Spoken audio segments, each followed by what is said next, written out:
Come on, Detroit.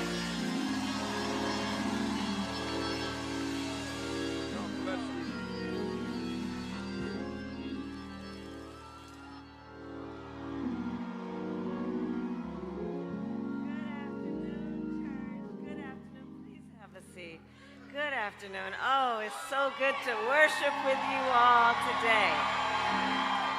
It is so good to worship with you today. Today is a special Sunday for me, and to be here in this home, I just thank everybody. Presiding Bishop Sherd, I thank you. First Lady Karen Clark Sherd, I told you, you just spoke to my soul this morning.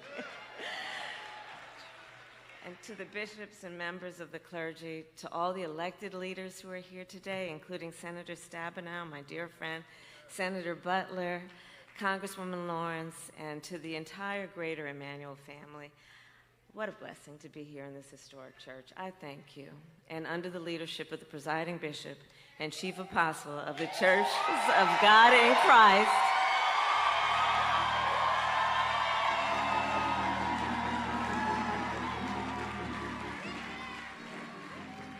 and a church that has stood for justice for over a century. And what a blessing to be here in Detroit, the home of gospel royalty, and the anointed Clark sisters, whose music has lifted us through the seasons. I feel so blessed to be with everyone here. And I bring greetings from my pastor, Dr. Amos C. Brown of Third Baptist Church in San Francisco, California. So, church, in just 2 days, we have the power to decide the fate of our nation for generations to come. And as we prepare for that moment, I am reminded of a passage from Scripture. The prophet Jeremiah wrote, "For I know the plans I have for you,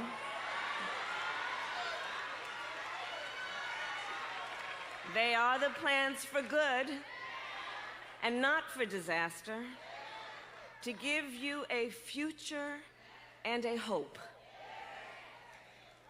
Church, God has a plan for us. He has good plans for us.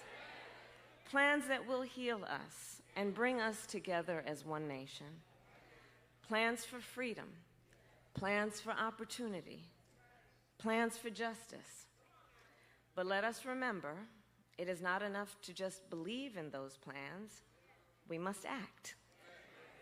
Not enough to only pray, not enough to just talk. We must act on the plans He has in store for us. And we must make them real through our works, in our daily choices, in service to our communities, and yes, in our democracy. Church, I do believe the prophet Jeremiah understood this responsibility when we think about the story. As a young prophet, he watched as leaders abandoned the people. He saw them enrich themselves while the poor suffered. He witnessed them make hallowed promises while justice was being denied. That's why he spoke hard truths. He challenged those in power and confronted injustice. Jeremiah knew something profound. The Lord's plans for the people are made real through the people, not through empty words, but through faithful action. Now, I grew up in a church that took that lesson to heart. As a little girl on Sundays, my sister Maya and I would go to 23rd Avenue Church of God in Oakland, California, where we attended Sunday school and sang in the children's choir. Not nearly. In fact, Brenda Lawrence and I were saying, the way you sing it, in my mind, that's the way I sing, but not actually. But it was growing up and in church that I first learned, of course, the plans that God has for us and the teachings of the Bible. My earliest memories of those teachings are about a loving God, a faithful God, a God who asks us to speak up for those who cannot speak up for themselves and defend the rights of the poor and the needy. Growing up in the church, I learned that faith is a verb. We show it in our action. in our deeds, in our service, and in hard times. When we may, yes, grow weary in doing good, but we must remember the plans the Lord has for us. And so today, as we look ahead to a moment that will define the very character of our nation, I do believe Jeremiah's prophecy holds great urgency. As a nation, we face real challenges. We face real challenges. We carry real burdens. We feel real pain. And we must remember that faith combined with our actions gives us power. The power to move past division and fear and chaos. The power to do justice, love mercy, and walk humbly with our God.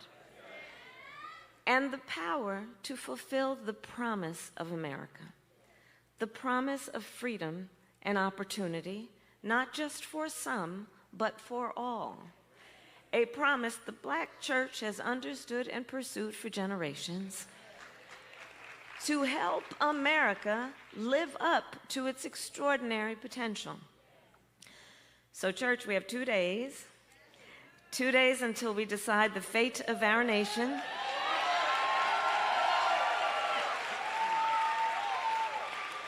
And here is what feeds my spirit as I travel across our beautiful nation from state to state and from church to church. I see faith in action in remarkable ways. I see a nation determined to turn the page on hatred and division and chart a new way forward. As I travel, I see Americans from so-called red states to so-called blue states who are ready to bend the arc of history toward justice. I see an incredible number of our young people, our young leaders.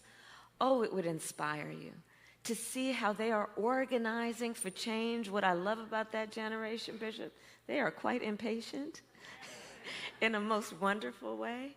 As I travel our nation, I see neighbors helping neighbors who were perfect strangers before, but now neighbors recover and rebuild from disasters. I see voters standing together to defend freedom. And while we know there are those who seek to deepen division, sow hate, spread fear, and cause chaos, this moment in our nation has to be about so much more than partisan politics. It must be about the good work we can do together, about our fundamental values, and about us as Americans and as people of faith. Here in Michigan right now, each of us has an opportunity to make a difference. Because in this moment, we face a real question. What kind of country do we want to live in? What kind of country do we want for our children and our grandchildren? A country of chaos, fear, and hate, or a country of freedom, justice, and compassion? And the great thing about living in a democracy, as long as we can hold on to it, is that we have the power, each of us, to answer that question.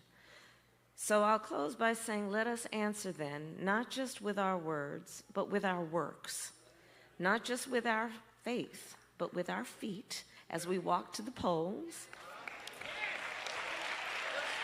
And let us use our power to advance the cause of freedom, opportunity, and justice. Yes, let us turn the page and write the next chapter of our history, a chapter grounded in a divine plan big enough to encompass all of our dreams, a divine plan strong enough to heal division, a divine plan bold enough to embrace possibility, God's plan. And in these next 2 days, we will be tested. These days will demand everything we've got, but when I think about the days ahead and the God we serve, we were born for such a time as this. The road ahead won't be easy, but in times of uncertainty, we are reminded weeping may endure for a night, but joy cometh in the morning, and church morning is on its way. God bless you, God bless Detroit, and may God bless the United States of America. I thank you.